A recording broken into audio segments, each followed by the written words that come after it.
जितेंद्र, जब आप लोग भी, चाहे वो पत्रकार हो चाहे वो आम विजिटर्स हो, जब भीतर की तरफ दाखिल होते हैं तो कई लेयर की सुरक्षा से होने के बाद वो अंदर की तरफ दाखिल होते हैं। मैं चाहूंगी पूरी की पूरी प्रक्रिया बताएं, क्योंकि जूते के भीतर स्मोक पाउडर लेकर ये अंदर दाखिल होता है और धुआं करने में कामयाब रहता है। उस धुएं में जहरीली गैस होती, कुछ और होता तो सांसदों की जान पर बन आती। अगर कोई बॉम्ब होता तो वहां पर ब्लास्ट हो सकता था, कुछ भी हो सकता था। जितेंद्र, सुरक्षा किन किन चरणों से होकर गुजरती है, जरा उसके बारे में बताइए, और कितनी बड़ी चूक का ये मामला है।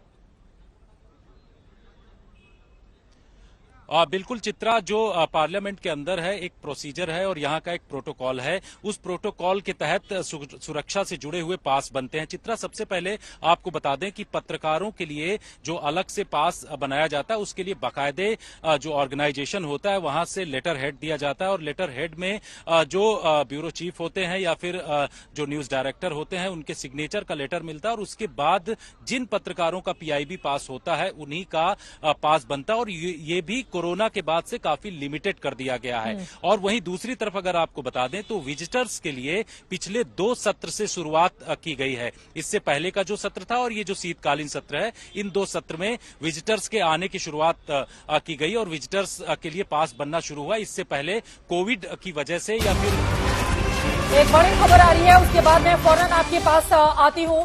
स्पीकर ने फ्लोर नेताओं की बैठक बुलाई है, यानी कि पक्ष विपक्ष के तमाम नेताओं की बैठक ओम बिरला स्पीकर की ओर से आज ही बुलाई गई है। तमाम सांसदों की ओर से सुरक्षा में चूक के मामले को उठाया गया था। हिमांशु मिश्रा हमारे संवाददाता जुड़ चुके हैं ज्यादा जानकारी के साथ। हिमांशु, बहुत जरूरी हो जाता है सुरक्षा के मद्देनजर फ्लोर नेताओं की बैठक बुलाकर उनको सुनना कि सुरक्षा में चूक के इस मामले को कैसे दुरुस्त किया जाए, आगे क्या किया जाए, सांसदों को संतुष्ट किया जाए, और क्या जानकारी मिल रही है हिमांशु?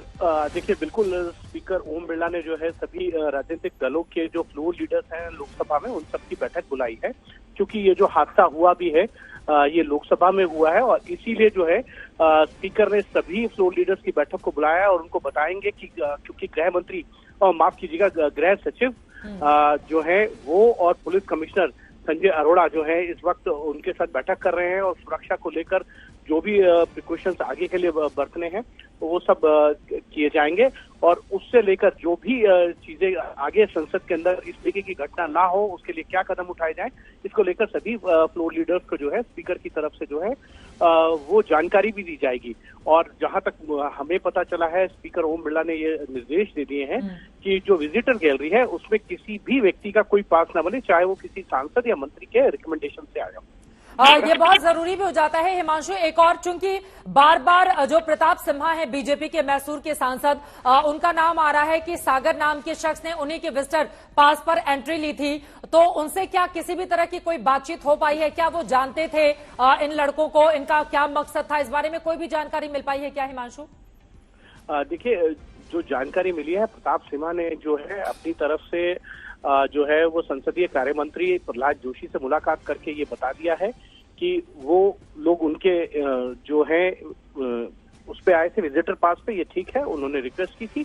और चित्रा, ये एक प्रताप सिम्हा का मामला नहीं है, क्योंकि हर रोज जो है सांसदों के विजिटर्स आते हैं 100 की संख्या में, 200। तो ये प्रताप सिम्हा क्योंकि उनकी कॉन्स्टिट्यूएंसी से जुड़ा हुआ मैटर है, वो लोग आए पास बनवाने के लिए। तो हर सांसद के अगर लोकसभा क्षेत्र या राज्यसभा के जो सांसद हैं उनके कोई जानकार आते हैं तो उनको विजिटर गैलरी इसीलिए बनाई गई है कि सांसदों के जो रिकमेंडेशन पे जो लोग संसद की कार्रवाई को देखना चाहते हैं उनके लिए। तो प्रताप सिम्हा की तरफ से क्लैरिफिकेशन दे दिया गया है कि वो उनके क्षेत्र के लोग के द्वारा रिकमेंड किए गए लोग थे, इसीलिए उन्होंने पास बनवाया है। तो इस तरीके की चीजें हैं, लेकिन इतना जरूर है कि विजिटर पास जो है आप फिलहाल के लिए बंद कर देंगे स्पीकर की तरफ से। और ये बहुत जरूरी भी हो जाता है, जिस तरह के हालात पैदा हुए, ये हादसा नहीं बल्कि इसको हमला कहना होगा, क्योंकि 2 युवक लोकसभा के भीतर आसानी से अपने जूते में ये स्मोक पाउडर लेकर भीतर दाखिल हो जाते हैं और फिर अपने मंसूबे में कामयाब हो जाते हैं। तो उनका जो मकसद था हमले का, उसमें तो वो कामयाब हो गए। अब ये जो स्मोक किया गया है, क्या उसमें कोई जहरीला धुआं था, क्या था, इसको लेकर जांच की जाएगी और आगे तस्वीर और ज्यादा साफ हो पाएगी। फिलहाल के लिए हिमांशु मिश्रा आपका शुक्रिया। जितेंद्र बहादुर सिंह हमारे साथ जुड़े हुए हैं। जितेंद्र, कोई जानकारी मिल पा रही है क्या चारों को लेकर? अब तक की पूछताछ में क्या बड़ी बातें निकलकर सामने आई हैं, और अब 4 बजे लोकसभा की कार्रवाई फिर से जब शुरू की जाएगी उसमें क्या एहतियात बरते जाएंगे? जो लोग विजिटर पास पर भीतर दाखिल हुए थे, क्या अब उनको अंदर नहीं जाने दिया जाएगा? क्या और जानकारी मिल रही है जितेंद्र? देखिए चित्रा, चारों को लेकर के जो जानकारी मिल रही है उसके मुताबिक सोशल मीडिया से जो जानकारी मिली है, सूत्र बताते हैं कि ये चारों लोग एक दूसरे को बेहतर तरीके से जानते थे और एक दूसरे से जुड़े हुए थे सोशल मीडिया के जरिए। हालांकि पुलिस जो है इनसे पूछताछ कर रही है। जो अंदर पुलिस मौजूद है, स्पेशल सेल की टीम भी मौजूद है, इंटेलिजेंस ब्यूरो के अधिकारी भी मौजूद हैं, वो लोग इनसे पूछताछ कर रहे हैं और किस तरीके से सोशल मीडिया से ये लोग आपस में जुड़े थे इसकी तफ्तीश की जा रही है। वहीं दूसरी तरफ आपको बता दें कि स्पीकर ओम बिरला की तरफ से ये हिदायत दी गई और ये आदेश दिए गए हैं कि जो लोग विजिटर पास के जरिए संसद भवन के अंदर आते हैं उनका आने के लिए पूरी तरीके से मनाही की जा रही है। जो यहाँ के ज्वाइंट सेक्रेटरी सिक्योरिटी हैं संसद भवन के, उनको इस तरीके के आदेश दिए गए हैं और ये कहा गया है कि आगे से किसी भी व्यक्ति को विजिटर पास के जरिए संसद भवन के अंदर आने के लिए उसको परमिशन नहीं मिलेगी। इस तरीके की जानकारी दी जा रही है। चित्रा, आपको एक महत्वपूर्ण बात बता दें कि ये जो विजिटर पास बनता है, ये विजिटर पास सांसद अपनी चिट्ठी के जरिए नहीं बनाता है। विजिटर पास के लिए जो लोकसभा सेक्रेटरिएट या राज्यसभा सेक्रेटरिएट जो होता है उसका एक बाकायदे मैं लौट रही हूं जितेंद्र, एक बड़ी खबर आ रही है वो देना जरूरी है यहाँ पर दर्शकों को। संसद के बाहर सुरक्षा उल्लंघन मामले का जो इस वक्त जांच की जा रही है उसमें बड़ी बातें निकलकर सामने आई हैं। नीलम और अमोल के पास कोई मोबाइल फोन नहीं था, उनके पास कोई बैग या पहचान प्रमाण पत्र भी नहीं था। दोनों ने किसी भी संगठन से जुड़े रहने से इनकार कर दिया है। उनका यह दावा है कि वो अपने दम पर संसद भवन पहुंचे थे। दिल्ली पुलिस ने एक स्पेशल टीम बना दी है और लगातार वो स्पेशल टीम पूछताछ कर रही है।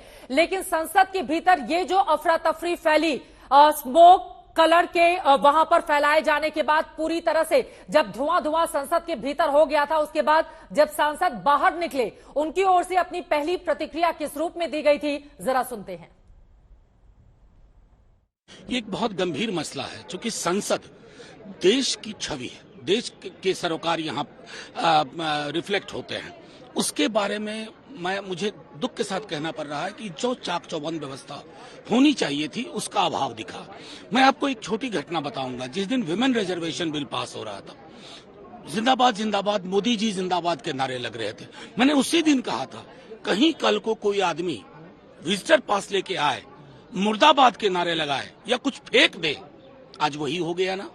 तो सिक्योरिटी को लेकर के जो एक कॉम्प्रिहेंसिव नजरिया होना चाहिए, पीस मील नहीं, वो उस नजरिए का अभाव है। और ये बिल्डिंग खास तौर पे, क्योंकि मैं 5 बरस इस बिल्डिंग में रहा हूं, ये बिल्डिंग मुझे वल्नरेबल दिखती है सिक्योरिटी के लिहाज से। यहाँ के एंट्रेंस, यहाँ का जो जितना भी एक प्रणालीगत चीजें होनी चाहिए थी, उसका मुझे यहाँ अभाव दिखता है।